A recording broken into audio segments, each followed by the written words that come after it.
so good to be with you guys today. Enjoyed chatting with a bunch of you last night, and thank you for letting me exit the dinner an hour early before dessert so I could get nice baby sleep. But I'm very excited to share with you guys today the state of SaaS. And my own personal state of SaaS goes back a couple of years. In fact, that was the babyface Nathan 15 years ago. Virginia Tech, Blacksburg, Virginia, cold winters, and I said, you know what? The local Blacksburg magazine is featuring me. I've launched this product. I didn't know it was SaaS at the time. They put some computers in the background because it looked good. I did a nice comb over, the first suit I ever owned. And I said, okay, my company's called heyo.com. It's in drag and drop builder for Facebook applications. We launched it, as you can see there, when I was 19 in 2009. And I said, okay, everything I've read on TechCrunch, the way to do this is to hire like crazy. So here we go. Hire, 30 people, 40 people, right? I'm hiring like crazy. And this was a fun experience. It made me feel good. The room looked full. It felt like we were doing something right? But ultimately, this grew to the point where I said, okay, the next thing I have to do, according to conventional success, is I have to go raise VC. That's the next step. So you can see there highlighted, David Cohen from Techstars reached out, and of course I said, this is the guy. He's like never done an investment in the rural mountains of Virginia. Of course I want to go do this deal. And so you can see there, it was a $2 million deal on an 8.5 pre-money valuation, and I thought I'd made it. And then I looked at my cap table as I was preparing for the next board meeting. If you look closely on the titles on the right, you'll see I got diluted down to 38%. Do you see the adult supervision, COO? They required that because I was young and not in New York or Silicon Valley. That's another 10% out the door. And then you see the Series A investors at the bottom, the yellow highlight, taking about 19, 20%. This felt pretty terrible, quite frankly. But you know what? I'd raised VC, I had a great valuation, and the press was covering me. I'm doing something right. Look at my team, it looks fantastic, right? I'm doing something right. Well, we scaled to about $1 million of revenue, and I want you to know I'm not a consultant, I am not an agency, so there is proof. I put the tax return in the book on page 6. You can see it yourself. Those of you with the book can open to page 6 and see the tax return. So we'd scaled to $1 million of revenue, and this came in. This came in. If you look at the yellow highlight, what you see is this is an acquisition offer from a group called iContact in Raleigh. You can see it was an all-cash offer of $6.5 million. Now, if you're me, and you're 22 years old, and you're like barely scraping by, but you've got a good team, yes or no, do you want to take a $6.5 million deal? Just say it out loud. 1, 2, 3. Yeah, right? Anyone that says no, I want to know the situation there, all right? Of course I want to take this deal. So what decision did I make? What decision did I make? Did I sell or did I hold? All right, this is the Ryan Seacrest American Idol. We're going to break. I'm going to come back to that answer in 23 minutes. Today, we're going to learn 9 different things broken into 3 separate categories. 3 metrics that really matter today, 3 growth stories, growth tactics really working. This is very tactical. Maybe only 1 or 2 of these things will work for you. Take what you like, ignore the rest. And then lastly, I'm going to make 3 big predictions for 2024. And then next year at the same time, I'm going to hold myself accountable with a recording of this keynote and tell you if I actually hit it or not, right? You can't make predictions and then not hold yourself accountable, right? Otherwise, you just make 1,000 predictions and one comes true and you look like a genius, you know? All right, so we ready to jump into this? 9 by 9? All right, now where does this come from? This is not my own stuff necessarily. I did my own software company, but I've had the privilege of interviewing many of you. In fact, raise your hand if you've either been on the show or listened to the show in the past year. Raise it high, raise it high. Now look around, raise it high, look around. This is great. Great. Yes or no, am I too aggressive? Who said yes? Who said right? Massimo from Be Free. Massimo never comes on the show anymore. He comes on, I go, what's your revenue? What's your valuation? How much equity do you own? Yeah, what was the secondary in the last round? But it allows me to build a great show. People listen to it. 500 5-star reviews, I'm feeling great, and then this guy jumps in.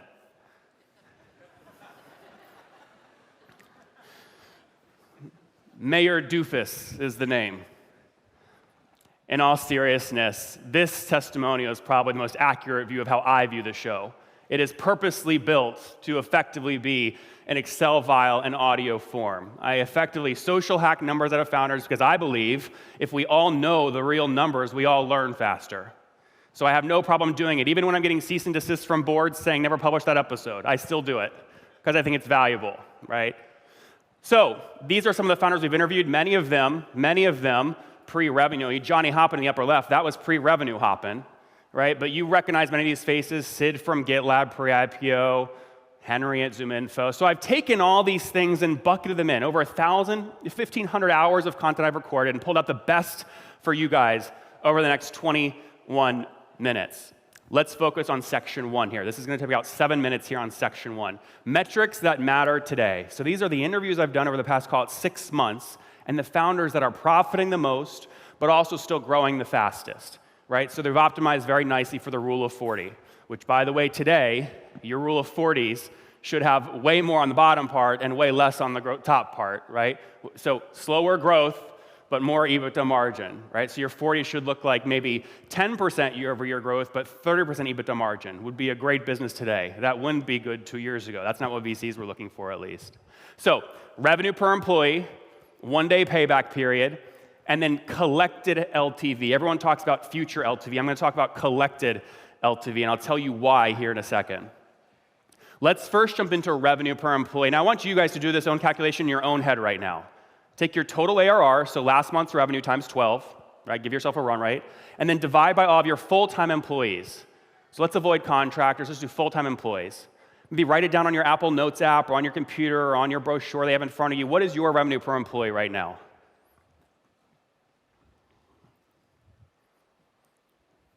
All right? So who has the highest revenue per full-time employee today?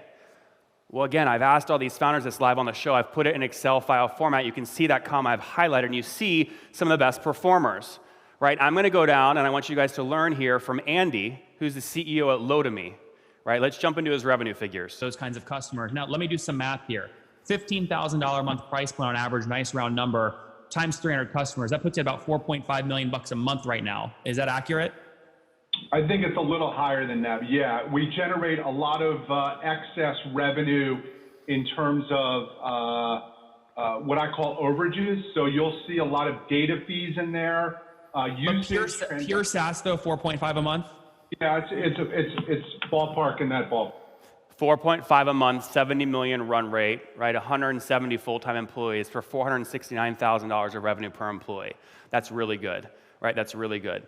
Now, all this data, I'm going to show you guys a bunch of spreadsheets today. You guys, I have all this data for you guys on this. I think it's maybe the world's most powerful USB drive, so we'll get this out at the end, but all this data is on the USB drive for free. I'll show you how to get at here at the end. But that's revenue per employee. The next thing I want to talk about is this statement. I get a lot of founders that come on the show, and with a badge of pride, they say my LTV to CAC is 5-to-1, or even 3-to-1 they're bragging about. Well, those of you who know where I'm going with this, you know exactly where I'm going, which is a lot of people say our lifetime is 5 years with a customer, and they pay on average 10 grand per year. So boom, 50,000 LTV. I can afford to spend 10 grand to get the customer, 5-to-1. Looks great. Who cares if you're not around it? If you don't make it to year 5 to collect the LTV, who cares? Right? Who cares? This is a vanity metric. It doesn't matter. In today's world where equity markets are shut, profitability is rewarded, it's way more important to focus on how fast you get your money back, right? A very short payback period, not a strong LTV to CAC ratio, because you're probably projecting way into the future. Let me show you one of my favorite examples of this. Russell Brunson at ClickFunnels. You would never guess this landing page is selling a software company, ever. Because what is he doing? He knows to beat his competitors for ClickFunnels on Facebook ads, he's got to spend $10 on a click, right, to get the click. So what's he do? He sells the book at the top of the funnel for $10 to recover his CAC immediately, and then upsells the SaaS tool. That's instant CAC payback.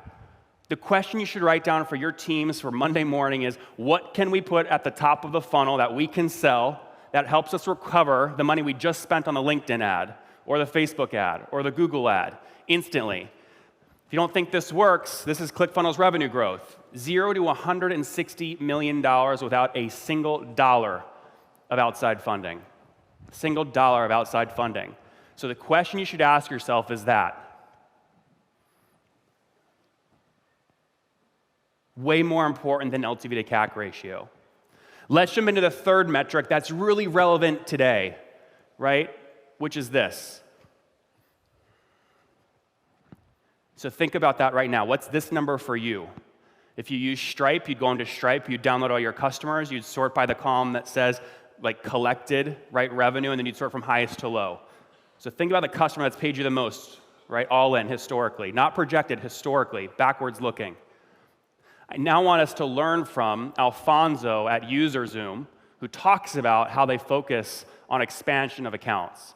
We want to go public next year, by the way. So that's our target, right? And if you want to go public, you need to show that you're able to grow in both expansion dollars as well as new bookings or new logos.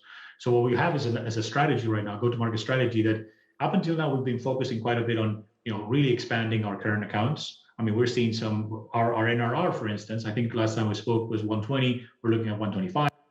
So $120 net revenue retention. You can see this was recorded in October of 2021, right? So this is what he was thinking in 2021. Everything was pretty hot back then. He's thinking we're going to IPO next year, which would have been last year. He didn't end up IPOing, but he kept his numbers strong so that this was able to get done, right? So Thoma Bravo could come in and get this deal done. Wasn't a massive exit for him, right? But an $800 million, right, valuation, partially, secondary, some other stuff mixed in, was still a good outcome for him, right? And that's because he looked back and he knew he had certain accounts that were paying him $100,000, $200,000 historically per year, and he focused on driving that net dollar retention to 130, 140, 150. So asking yourself over the next 12 months, if you add no new customers, how would you grow only selling to current accounts?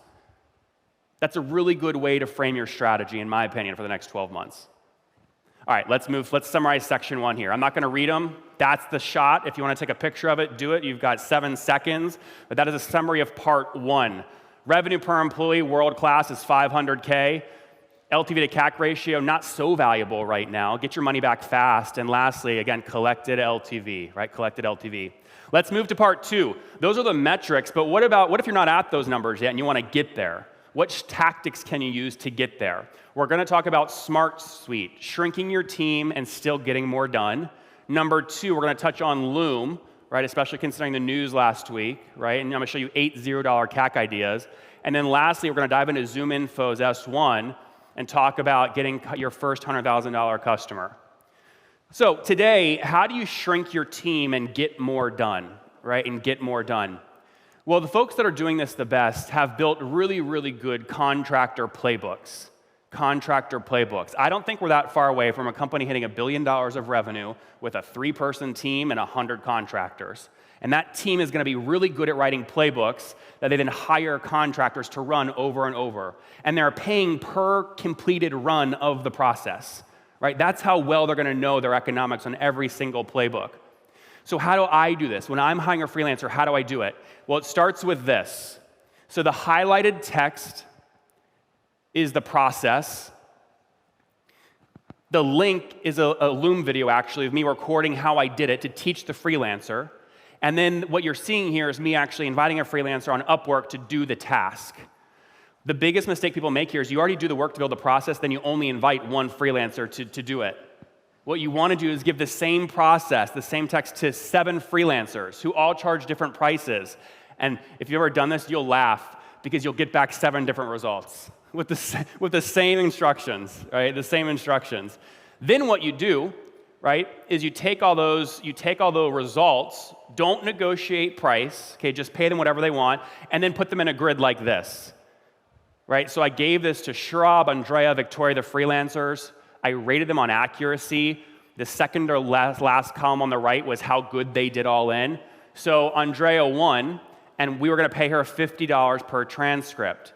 Well, what I then do to reach out is I said, Andrea, you were really great. If I committed to giving you this process 100 times each quarter, can I bring my per unit cost down from $50 to $20?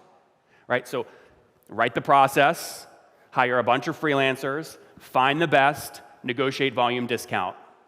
That's the key to keeping your FTEs low so you can juice your revenue per employee and also getting more done with a smaller team. That's variable expenses, not fixed expenses. No healthcare, no desk, no WeWork space, none of this stuff, right? So that's how we do that. Next one here, let's get into $0 CAC ideas. The key thing with $0 CAC, most folks to grow the company, they raise money and then they throw money at problems. The geniuses in this room, you use this and you use incredible creativity to get customers cheaper your competitors. And that's how you're going to win. and that's this idea of $0 CAC. Let's listen a little bit to how Shahad did this at Loom using what the mathematicians in the room would call a viral coefficient. In the mid-month, we're expecting anywhere from 3 to 4% of the existing user base of active users convert us. 200,000 active users, they engage with the video, at least one video, view it, whatever, send a video each month. 3% of those converted. When you put the paywall up, that's 6,000 at $10 a pop. So $60,000 there in terms of monthly recurring revenue. You think is going to happen how quickly? I would say roughly out the gate. So that's because that's existing users. That's like. I followed up with him 5 days after this because we recorded in February 2019. So they were pre-revenue. Loom was pre-revenue. Right? A lot of these, it's great to have these founders come on my show. People go, Nathan, I wish you had an angel fund. I'm like, I would have no idea that guy was going to sell for $1 billion last week. I have no idea. But point being, I followed up with him 5 days after the recording when he launched the paywall. They went from $0 to $100,000 a month overnight because they had the free user base. So the question is, how'd they build the free user base? Well, this. If you've used Loom, you know this is what shows at the end of every video. You share a video with somebody else, okay, one user turns into two. You also have this advantage if you're in the document signing space. Why? The product requires 2 people. Right? Now you might be going, Nathan, this isn't relevant for me. My product doesn't require 2 people. Fair point. What you should think about is there something you can create that really wants to be shared? A piece of popcorn, a piece of chocolate, what can be shared? Right? So that's the brain exercise you want to do. It could be an Excel file model. It could be a really unique data set and report you put together in a PDF, but what can be shared? Obviously, again, this worked great for the group at Loom with this news coming out last week. Now, they did raise $220 million, so it wasn't like an incredible exit, but people obviously still did very, very well, including the founders, which we obviously love to see. All right, so how can you put things at the top of your funnel? So if you are spending money on CAC, maybe you don't have viral coefficient, maybe you are spending $100 on a LinkedIn ad, how can you get it back quickly? These are some ideas. Now, these are all ideas I've personally used, so I know they work for me. Doesn't mean they're going to work for you, but they work for me, right? You sell a magazine. Okay, build your own version of a magazine, right? It's a beautifully designed PDF. What's another idea? Again, these are what you put at the top of the funnel to recover CAC, and then you're upselling your software, right? Conference tickets, a book. You've seen me use the USB drive live here today, right? You guys are going to get it for free, though, right? USB drive, consulting, paid community, paid analysis, paid reports as well. The ideas go on and on, right? But I encourage you to test some of these things. Now, the folks that do this the best are these bootstrappers, right? So I've put together a list of the fastest growing bootstrappers, even in today's market. Really impressive group. vFairs you maybe never heard of, right? There's some things on here you never heard of. But again, I've got that full Excel file on this USB drive. I'll get it to you here at the end of the thing here in about 11 minutes. But they do it really well. And if you want to see how each of them did this, make sure you grab a free copy of the magazine and just write down page 4. Just flip to page 4. That's the full list with the revenue, the growth tactic, and everything. Last section of category 2. How do you get $100,000 accounts? Now, out of curiosity, since this is a small group and nothing's being recorded, raise your hand if you've got at least one customer that's paid you $100,000. Raise it high, raise it high. This is a proud thing. Raise it high, high, high, high. Okay, cool. So I'm seeing maybe 10% of the room. This is not an easy thing to do, especially if you're selling a $5 a month tool. But I want you to read this caption from Zoom's S1.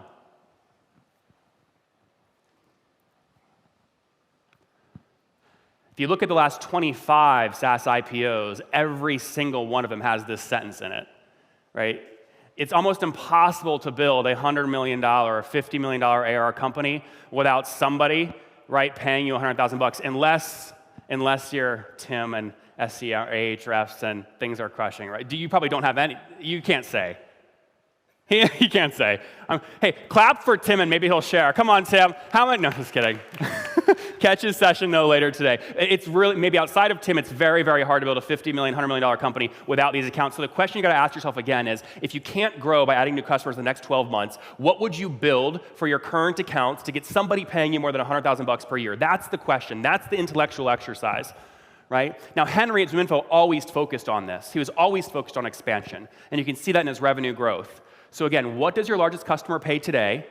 And if you're not sure what to build for that customer to get that growth, ask them and send them this email script.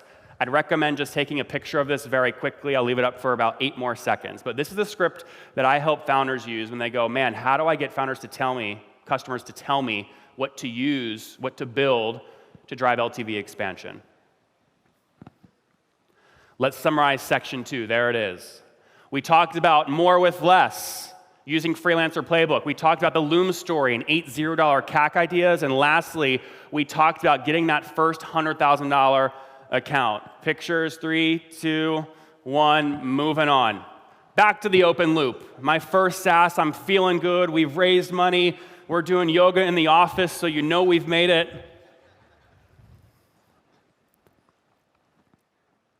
We hit $1 million.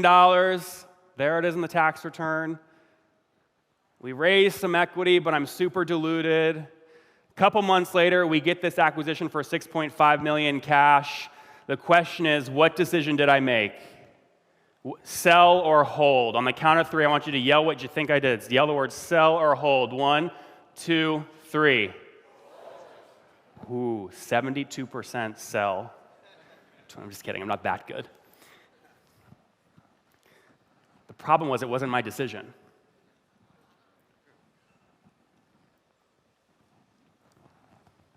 The problem was it wasn't my decision, right?